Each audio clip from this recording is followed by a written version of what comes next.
So what happened at halftime? What did you tell the team?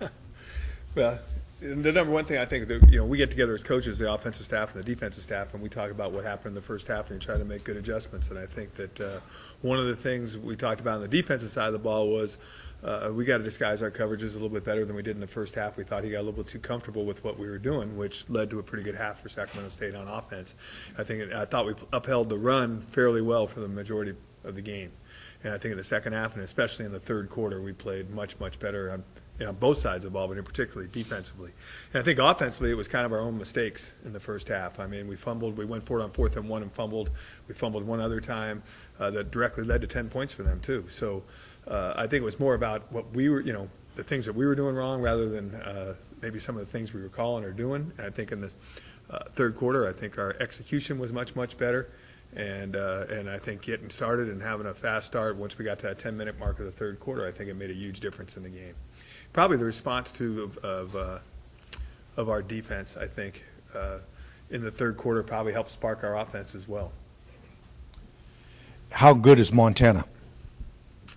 Well, Montana's the real deal every year, and year in and year out, and I think their tradition speaks for itself and what they've been able to accomplish over the years. And I think they build on it, and I think they've done a great job of doing that for 25 or 30 years. And being honest, I've been in this league 13 or 14 years, and I understand that if you're going to win the championship, you better be able to beat Montana. That's kind of the way it is, and that's a great tribute to them. I get it, but they're up to the challenge this year too. I think I've said all along that the best defense in the Big Sky is probably going to win the Big Sky, and I think right now they're the best defensive football team in the Big Sky based on how they played the last 3 or 4 weeks. So we'll have our work cut out for us. I think they do a good job against us. They're extremely well coached. They probably understand our offense fairly well. Even though we moved the ball last year, we only had 14 points. And probably woulda, shoulda, coulda won that game, but the reality is we didn't in Missoula, and they found a way to win. And maybe it's our turn at home to try to find a way to win. And I think it's going to take a great effort on our part, but I think our players are up to the challenge. Coach, you talked about the best team defensively is going to win the Big Sky. So where do you think you kind of fall right now defensively, and where do you think you stand? Well, if you go statistically, we're 5th. If you go by quarters, we play some great quarters. If you go by some other quarters, not so good. So I think it's really come down to the consistency of playing defense, play in and play out, and be able to play a little bit more consistently than we've played. We've played some spectacular quarters and series, but overall, I think our Portland State and our Weber State games were very good efforts. And the second half, obviously, Sacramento State was a great effort. But against a team like Montana, it's going to take 4 quarters of defense, 4 quarters of offense, and 4 quarters of special teams to win. Do we have the capabilities of being that good? Yeah, and I think that that's what we're trying to get our players to understand, is to play with the same emotion, the same energy, and most importantly, the same focus and intelligence of playing the game of football on the defensive side of the ball for 4 quarters, and that's probably what it's going to take to beat Montana Saturday night. Is that kind of the focus coming into this week? Just kind of, is it a defensive mindset? Is it a special teams mindset? What's the focus? Well, I would think right now, offensively, I think we have a lot of confidence. So I would hope that their focus is they're going to score some points. That would help everybody out. But I think that, in beating Montana, I think, they have an outstanding quarterback themselves in Jordan Johnson. I mean, he's been there, started for 3 or 4 years. He's gotten them to a championship game before. He's a good player. They know how to win.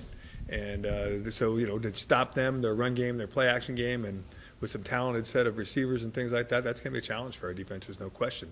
I think defensively, like I said before, I think they're playing the best defense in the Big Sky. If you look at their 2 losses, it's to University of Wyoming, they lost 17-12, and to North Dakota State, who's won the championship 2 or 3 times in a row, whatever it is, 24-10 at the FCS level, and it was in Fargo. I mean, these guys are good. That's legit defense, and we're gonna have our hands full, and we're gonna have to be better than making some big plays, which obviously we've done the last couple of weeks. We're gonna have to be able to be a steady Eddie offense too, and do the things we like to do with the clock, do the things we like to do running the football, and that gets down to execution. And I think that if I had one word on offense, defense, and special teams this week, it's execution. They execute extremely well in special teams.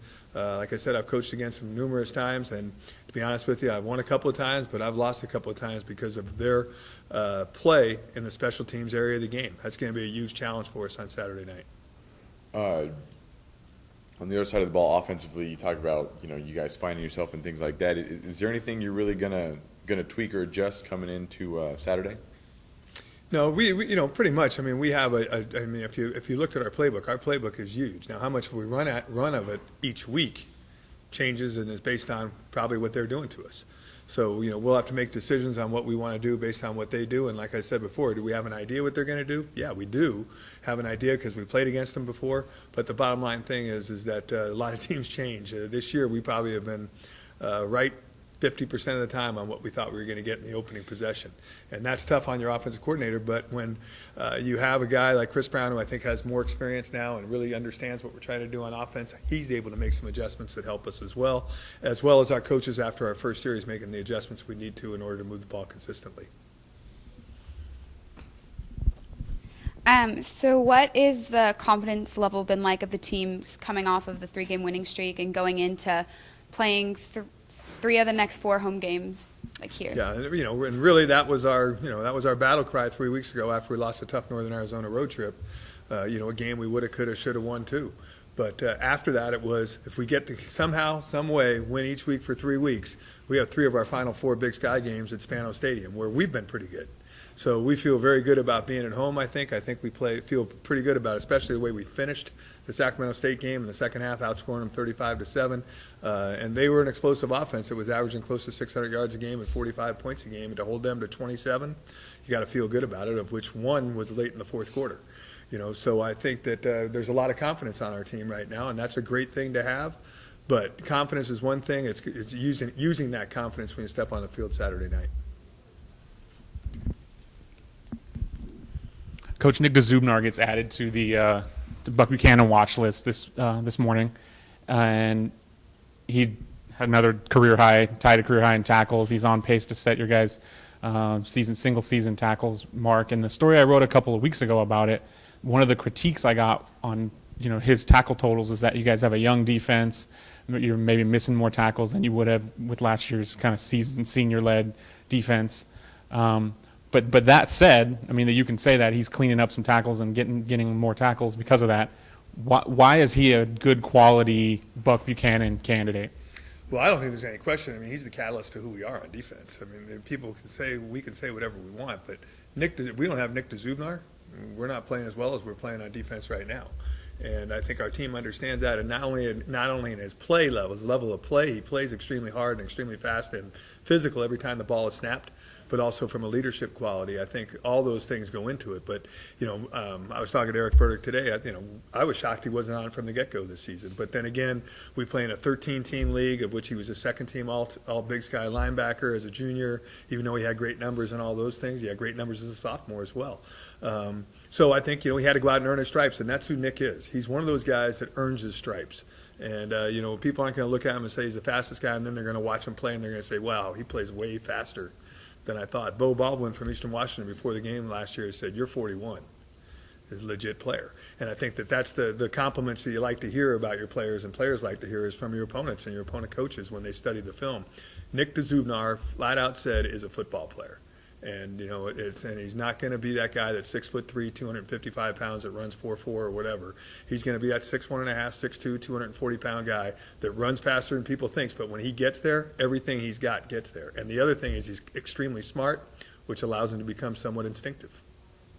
He had a 30-yard kick return also. And I was under the impression that you guys, on the hands team, you teach those guys to just immediately get down. Is that not the case? Well, if it wasn't your longest kick return of the year, it's got to be pretty close. It's ideal for him to get down. But here's what I will say. I have had a guy when a school I was at before do the exact same thing and run it all the way for a touchdown and ice the game. And what we tell them really is if you get a hop, it's like in baseball. If you get caught in between hops on an onside kick, it's going to be trouble. So what we preach to him is if you get a hop, go get it. And he went and got it and felt like it was clean enough to where he could go. I mean, again, some things come down to instincts in the game of football. It was the smartest play or not the smartest play, I'm not going to say, but it was a great play. So the bottom line thing is on that one, we're going to pat him on the rear end and say, great job, Nick. And it was, and he was obviously extremely excited about it and the opportunity to do it. But the most important thing is from the coaching standpoint, he did go get the hop if you get it. And when you field it as cleanly as you do, what happens is on an onside kick, all the guys going for the ball run right by you.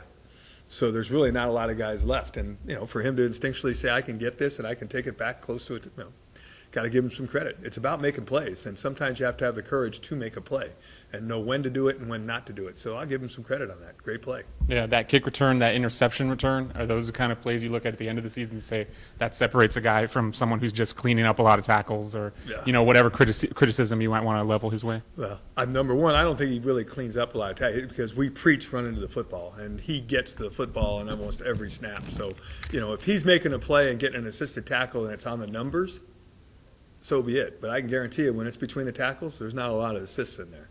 And he's getting a lot of tackles that are individually done by him. So, I'm just saying he is what we want as our Mike linebacker. There's no question about it. And I think that the other thing about him is, like I said, his instincts and his ability to play. He plays the pass as well as he plays the run. It just sometimes goes unnoticed until he gets an interception and returns it like he did. So Nick's a great football player. Thank you. Yep, thank you.